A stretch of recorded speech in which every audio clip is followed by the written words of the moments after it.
Well, we're sure glad that you're here today. Mr. Arakawa and the whole executive management staff felt it very important that all the employees as part of a team here get a chance to see as much information as possible and as much about the Game Boy Advance and Nintendo GameCube as absolutely possible as early as possible. So that's why we're here today. I have a little disclaimer, a couple of administrative details to contend with. Please realize that the information that you're hearing today is confidential and is intended for Nintendo employees only. While we really want you to share your enthusiasm and excitement about these products and about Nintendo's future, we want to make sure that you please do not share any of the specific details that we are giving you today with anyone outside of Nintendo. We also said in our email that there would be Q&A.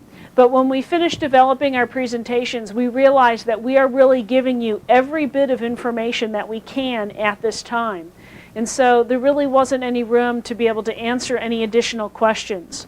So that being said, we'd like you to refrain from asking questions, but please do not refrain from showing your enthusiasm over what we're sharing. I don't think you will at all be disappointed about the quantity of information that we're sharing today. You are hearing it all and seeing it all, and will be very excited, I'm sure. Let me start with Game Boy Advance.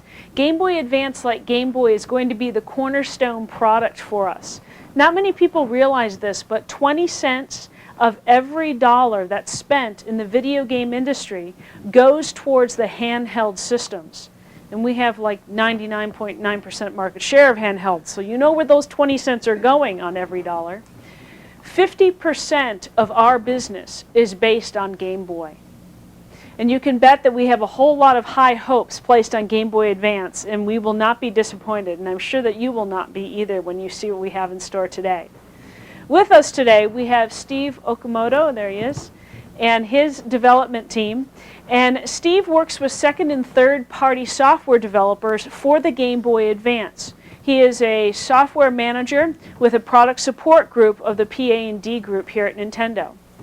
He also is the one who put on the Game Boy Advance Developers Conference that happened in last April.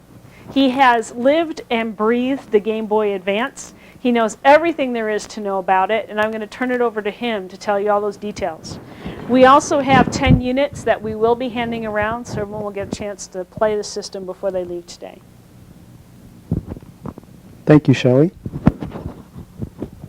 I think she was exaggerating a little bit when she said I lived and breathed Game Boy Advance, but I do keep one in my pocket here, nice close to my heart, so it shows how much respect I have for this new hardware platform for Nintendo. Initial impressions are it's very small, probably smaller than you pictured, fits in your hand. It has the 2 A and B buttons, as well as 2 trigger buttons on the top, so there's additional control features available. Probably also notice the size of the screen. It's quite a bit larger than Game Boy Color, and compared to the rest of the unit, it actually makes up a large part of the whole screen, of the whole unit itself. The screen is 240 pixels by 160 pixels, so that gives you a good idea of the resolution. Resolution is like the detail that you can see on the screen. This is almost what you could see on a television set, so you could probably do pretty well, imagining a Super Nintendo in your hand. And I say Super Nintendo because there's a lot of features that are common to Super Nintendo that we've enhanced and supercharged and put into the system. It's primarily a 2D system, meaning we have a background and we have objects scrolling in front of it. So that's typical what you've known for years with Legend of Zelda or Super Mario Brothers, Super Mario World. These are all the 2D based games. That's what this machine is really tailored towards. When I compare it to Super Nintendo, that's only kind of a starting point, because the CPU within here is much more powerful than Super Nintendo. This has a 32-bit RISC processor. It's customized. There's also its customized processor. The clock speed is 16 megahertz. Now, if anyone knows Super Nintendo, that was maybe 2 megahertz, 3 megahertz, depending on the mode. So this has got a 16 megahertz processor, 4 times the processing power of Super Nintendo, at least. This might even approach like a Sega Saturn or something like that. So there's quite a bit of power in this machine. The screen itself there are two different modes for the screen. One would be the 2D sprite mode that we mentioned. So in this you can have 16 colors with 16 palettes, which comes up to 256 colors in the normal gameplay mode.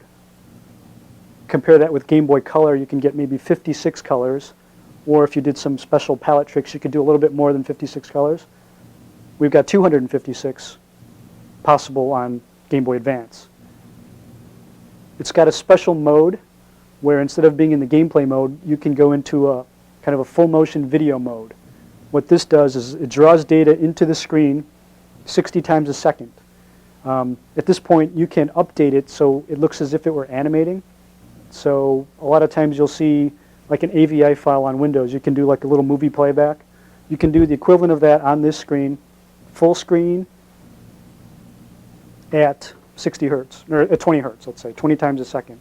So if you can imagine a small movie playing within your Game Boy Advance, I mean, that's the potential that we have here. Part of the problem, though, is it's going to take a lot of space to store all that data. Because it's a movie, it can compress a little bit, but the data has to be basically drawn to the screen every 60 times a second. So that's going to require a large cartridge. Now, at first you may wonder, well, look how small this cartridge is. How are you going to fit all that data into this tiny little cartridge? The cartridges themselves support up to 64 megabits of data. 64 megabits is the same size as Mario 64. There's also a cartridge size for 32 megabits. That's the equivalent of Donkey Kong Country on the cartridge. So the smallest game for Game Boy Advance will be the size of Donkey Kong Country in terms of the data. The ROM processing that we've built into the cartridge allows us to have a smaller framework, but then the memory capacity is also increased. It's always like the trend in computers. It's getting smaller and faster. So this is just another example of that. And you may wonder, what happens if you put a Game Boy Color cartridge in there? Well, it plugs into the slot. And of course, it plays all the Game Boy Color titles in Game Boy software as well. So we've got well over 1,000 titles available that will play right off the bat on Game Boy Advance. There's also a special mode where if you hold the trigger button, it expands this game to full screen. It's kind of a special trick you can do with the display. So the images may not look quite normal, but you can get a full screen display if you wanted to. So at this point, we've shown the cartridge, we've shown the unit. I'll talk a little bit more about what's inside. We've increased the sound capability of this machine. For Game Boy Color, we had basically 4 channels. And these channels could create the beeps and the squeaks and the little sound effects that you'd hear for Game Boy Color music. So we've started with that, and then we've added 2 digital PCM channels into Game Boy Advance. What this will allow you to do is, in software, take a musical composition with, let's say, 12 instruments, you can combine them together digitally and play them back through this speaker. So you've got 12 different instruments plus the 4 original ones from Game Boy Color. So you've actually got quite a bit of flexibility for music on this machine. Again, comparisons would be like for Super Nintendo, there were like typically 8 voices. So again, the music on this machine can be more rich than was possible on our home console, like our flagship, like 6 years ago.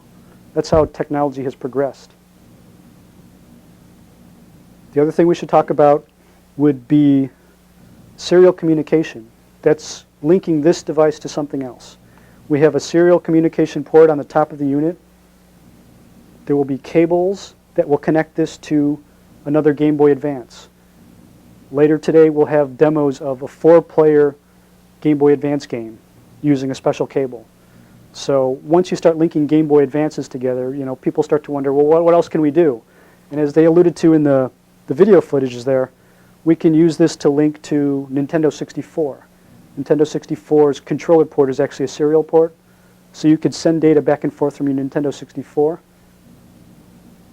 Because we're forward-thinking engineers, we're planning for the future. We've also got this capability for GameCube. So as they pictured on there, you could link, using a special cable, your GameCube game console to your portable Game Boy Advance. This can be used to have a private screen so that if you're calling a football play, your opponent doesn't know what play you're selecting and spoiling all the fun. So you could use it as an auxiliary display, or you could maybe even use it as a controller so that this screen becomes part of the integral game on the GameCube. Things you might want to consider is this is vastly different than the GameCube controller, which MTD guys will show later. So designers are going to have to keep in mind what features are necessary and how to transition from using a GameCube controller versus a Game Boy Advance as a controller. But the link connectivity is going to be a big feature for this. It's programmable, so there are ways to connect other serial devices pretty easily. That's things we'll be working on in the future. The other thing I wanted to mention about this system is because it's portable, we need batteries. So in the back we've got 2 AA batteries, which is expected to provide 15 hours of useful gameplay time. That's pretty decent. But we've also been very conscious about battery power. One of the things they've implemented in the hardware is, of course, you've got the little green LED showing that your unit's powered on. But as your batteries drain, this is going to turn to red. There's going to be a certain point where it turns red. This is information to the player knowing that he's going to have to replace his batteries relatively soon. Gives him enough time to go buy them or plug it into the wall to charge it up. So it's just another feature that says, okay, batteries are important. You need to change your battery. The other thing that's possible is to turn off certain components that aren't needed at the time. This was possible with Game Boy Color. You weren't always using the CPU. Sometimes you would actually shut the CPU down and wait until it was time for the CPU to wake up. This conserved power. We've taken that a step further with Game Boy Advance. We can also shut down basically the whole system. So let's say you're playing your role-play game and you didn't have time to save it and someone called you away, the phone rang or something. You put the unit down. If it were Game Boy Color, the batteries would continue to drain the unit, possibly losing your game. But there are ways in the hardware where the programmer can put the machine into a stop mode. It's more likely a sleep mode. So the sleep mode would basically shut down the CPU, would actually turn off the screen, which is like the biggest consumption of battery power, and basically go into a halt mode, waiting until the player picked it up. So if I realize that I left my Game Boy Advance running, I go to the table, pick it up. Once I hit the button, it tells the CPU that it's time to wake up, tells the screen time to turn on, and it refreshes the memory that had been saved up until then, so you haven't really lost anything. We think this will be a great feature for game developers to take advantage of because it's built into the hardware. And it's a ways to conserve your battery power. Okay, I think at this point I'll stop talking and we'll show some demos. This is Steve Rabin. He's a software engineer in the Cave. He typically does developer support for GameCube, but he's also a pretty good F-Zero player. So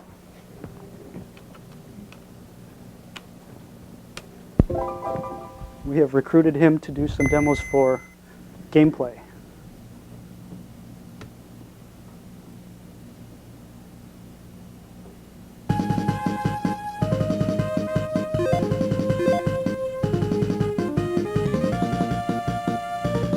So we have all the cars available. In this one, there's the first track only.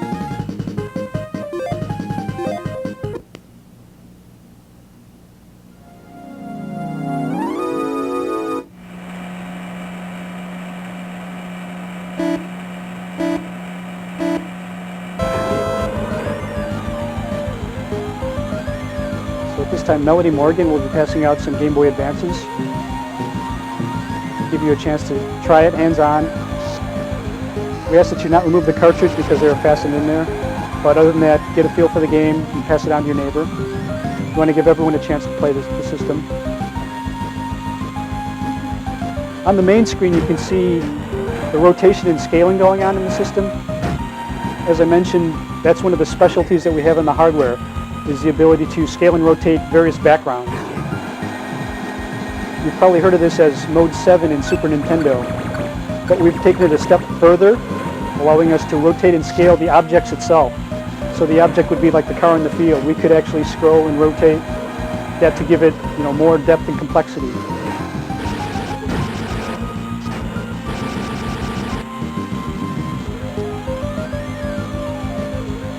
Some of the other features of the hardware would be that you can display 128 objects on the screen. An object being, let's say, the race car.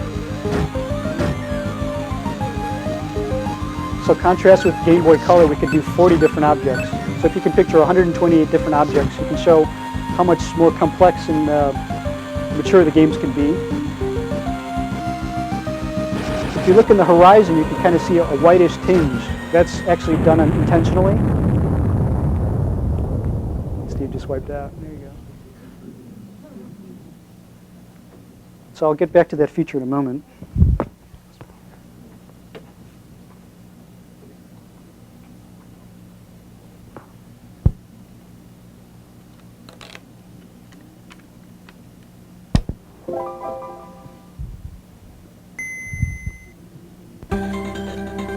So a feature that we can do in Game Boy Advance is have transparency. And if you watch the title screen, you'll see the text come in. You can actually see through the text.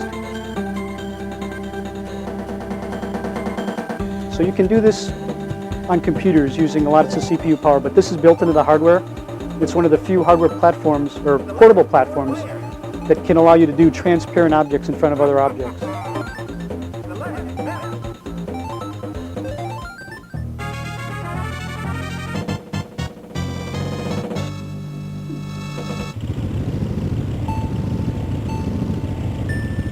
I guess another thing you should keep in mind is we're using special development hardware to display it on a television screen. The pixels on a television are going to be a lot larger, so it may look a little pixelated on there, but trust me, on the real screen itself, it's going to be very finely detailed. It's amazing the difference you'll see.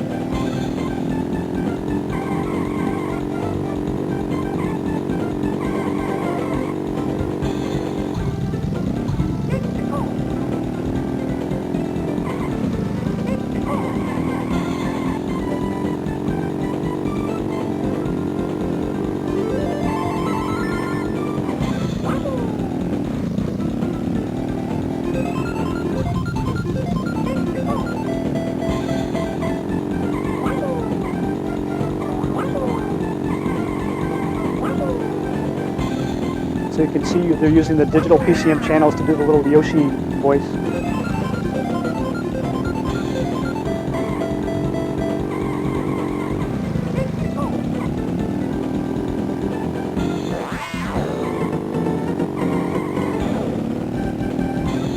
So at this point, if we can get 4 volunteers, people that are good Mario Kart players, we'll have them talk to Mr. Kuribayashi.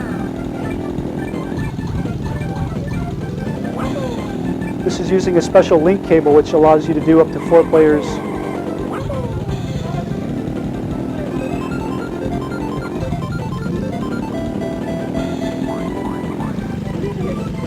Nintendo GameCube has gotten a whole lot of positive press since Space World a few weeks ago, and I hope you've all had a chance to sign on Nintendo.com to see the pictures that were sent live simulcast type way to here so that we could post them on the internet site for all of you to see. We have with us today the Nintendo Technology Development Team, and that's NTD. NTD has spent the last 3.5 years developing Nintendo GameCube. They're the ones who have driven the design of the system and the controller that you're seeing today. Not only that, they've worked with all of our technology partners around the world, including the research division at NCL.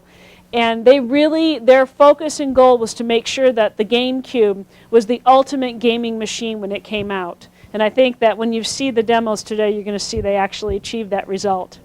This group is also the group who codes all the libraries, or basically the development kit, that goes out to our developers.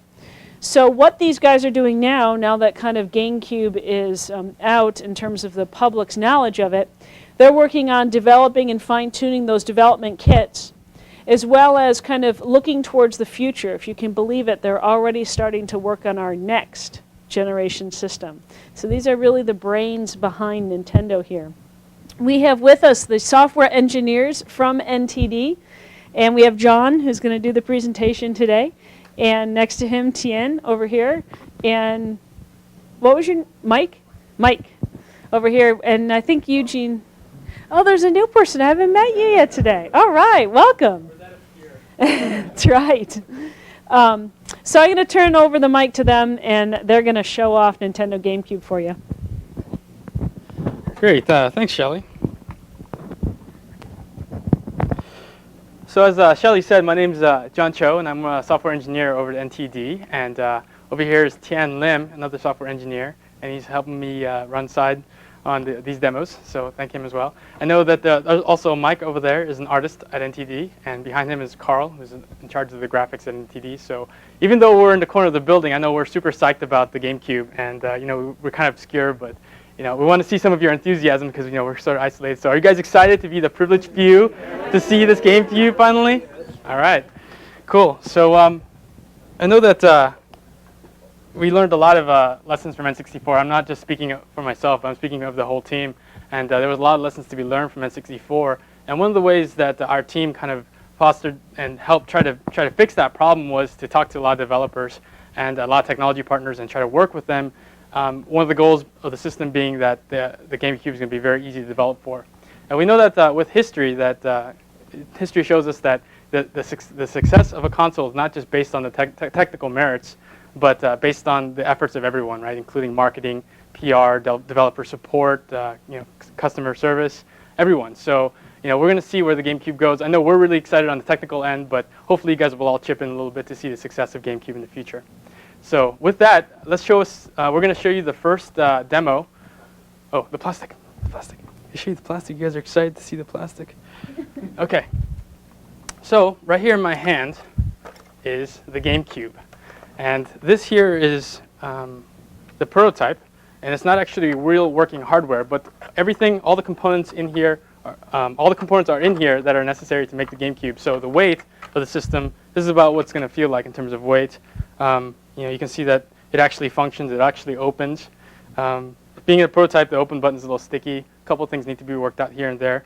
You'll also see that inside is the media. It's like the 3 centimeter, I guess, DVD technology. And I'll go ahead and pass this around. But the great thing about having this proprietary media is that it prevents a lot of piracy. So that's one of the reasons why I went with this. Here you go. Pass that around. OK. So the GameCube, you can see that has four controller ports, 2 expansion slots, digicard slots here in the front. And in the back, you can see it has a digital output for Japan and analog outputs. And on the bottom, you'll see that there are a bunch of expansion slots. One being for the modem, and the other one being a high-speed port, and another serial port, which is still kind of to be determined. But anyways, you can kind of get a feel for the system by kind of passing it around, taking a look at it. But please note that everything you see here is not finalized, and it's not going to be finalized until you actually see it on the shelf. So things are actually still subject to change. Okay. What I hold in my hand here is another industrial prototype of the controller, and you'll see that, you know, it kind of looks odd in the beginning, but you can get a really good feel for how it actually feels in your hand and whatnot. But I know Mr. Miyamoto, when he designed this controller, wanted a controller with one analog stick and one button. But you know, fortunately, you don't play games with just one stick and one button. So fortunately, we convinced him to add a little more. So you can see that there's an analog stick here that's well positioned with your thumb, very large, very comfortable, very easy compared to the N64. You see that there's a very large A button here in the middle, and it's also very easy to hit the other buttons surrounding the A button here. So there's no confusion about which buttons you hit, and it's very easy to hit them at the same time. So it's easy to do combos or whatnot. On here, you'll see that there's a camera stick button, another sub-analog stick, a directional pad, and on the top, you'll see a digital Z trigger. It's on the right side, and on these two here are the shoulder buttons. And this is a mock-up with foam inside. It doesn't actually work, but here's a working prototype, and you can see how much the triggers travel. And that's going to be nice for racing games, for acceleration, braking, whatnot. So you can get a feel for that as well. Okay. So this is a mock-up of the controller. Now, one of the things, it's just a prototype, as I said before, so there's still things to be worked out, such as the length of the handles. It might feel a little weird in American hands, because we have a lot bigger hands than Asians do. So I think that's kind of a prototype, but we're still trying to work out the details in terms of exactly how it's going to feel, how exactly it's going to look. Okay? All right. So finally, let's move on to demos and see one of the demos that we actually did here over at NTD. The purpose of this demo was actually to try to make a Japanese game developer, actually starting with N, to be very jealous and very very jealous about our console and to want to develop for it very badly. So we're going to show you the car demo here. Is it running?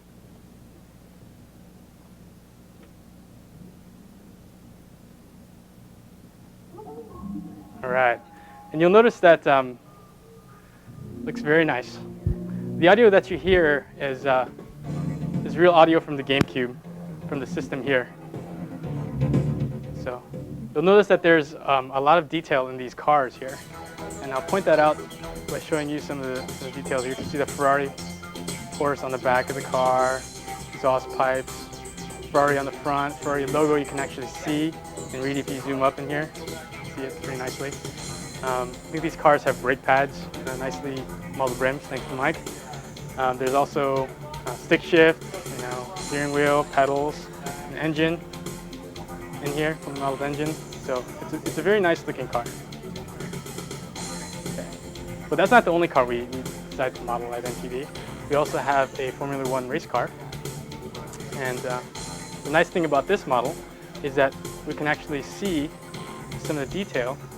If we come up close, some of the detail in the textures. And so a lot of the N64 blurriness of textures is gone with the GameCube. You can move up and you can see some of these textures in here.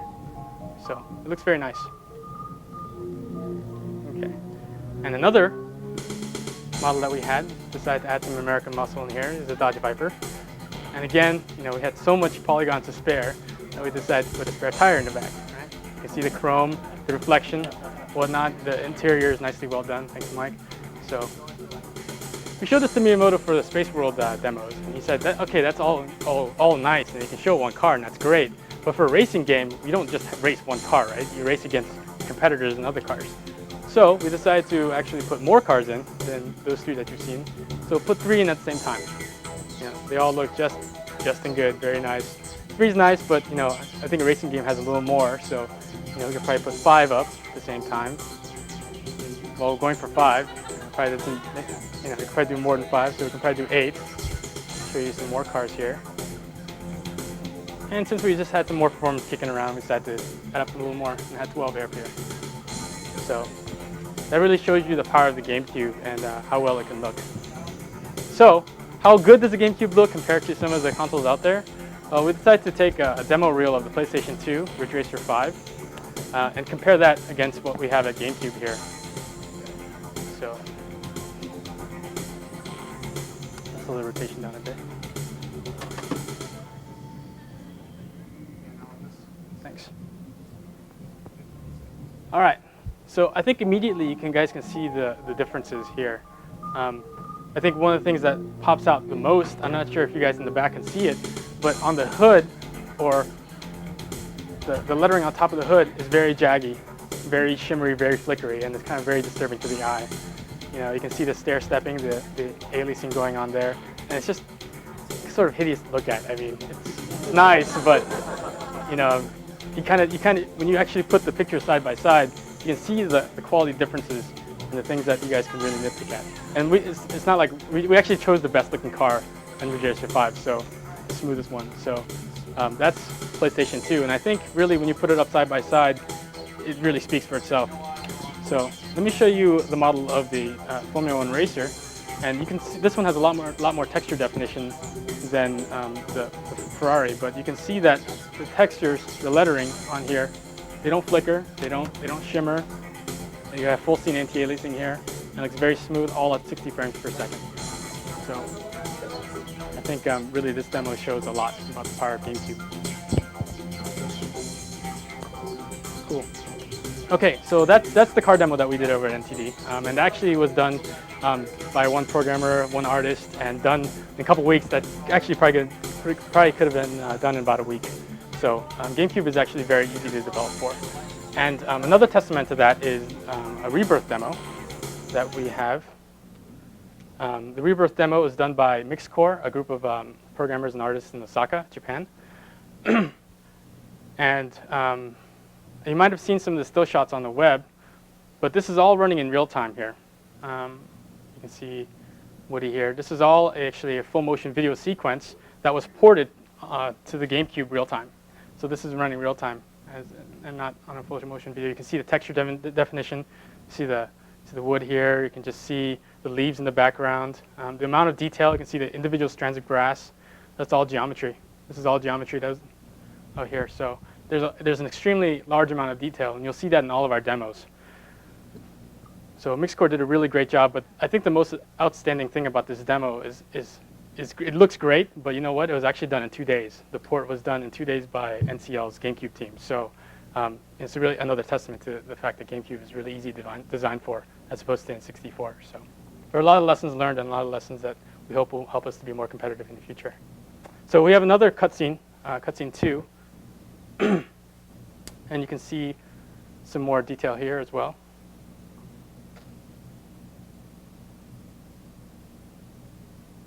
Okay, yeah, you can just see the geometry.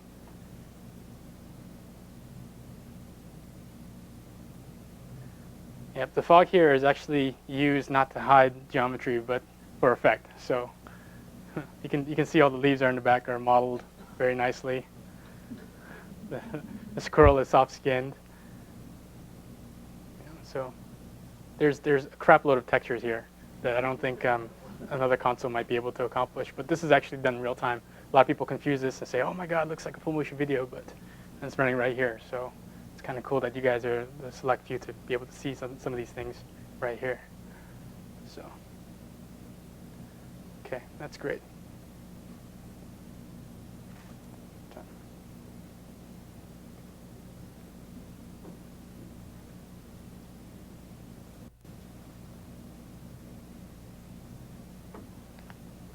Cool.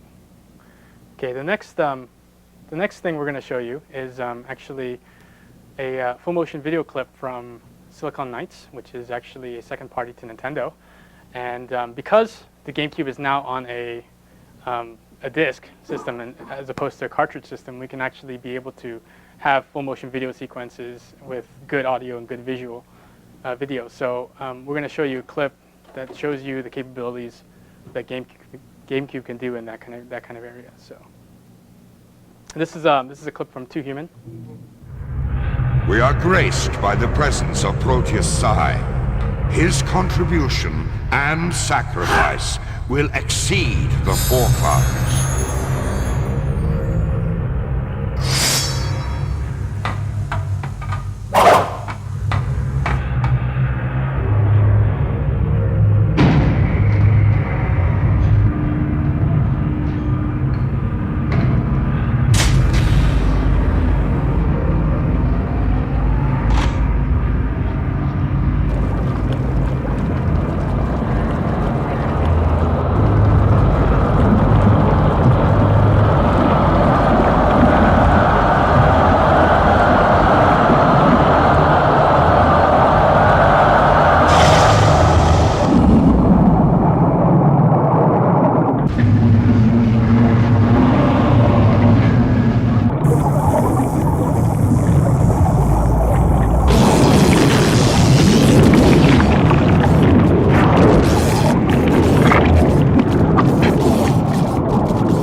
complete.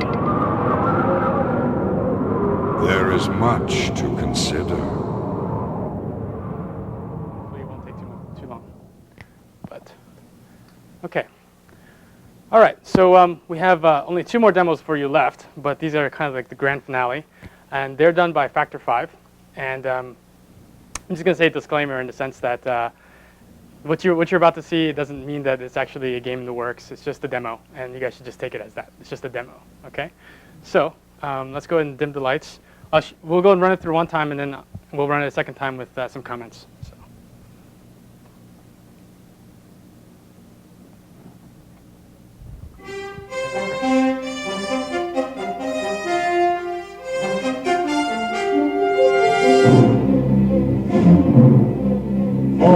4 and red 6 standing by. Red 7 standing by. Red 3 standing by. Red 6 standing by. Red 9 standing by. Red 2 standing by. Red 11 standing by. Red 5 standing by. Lock in forward attack position.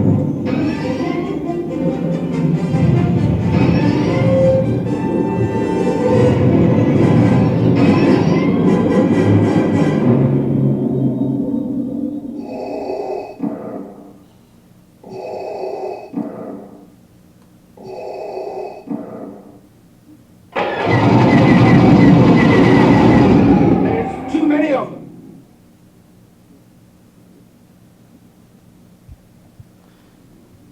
Okay, what do you guys think?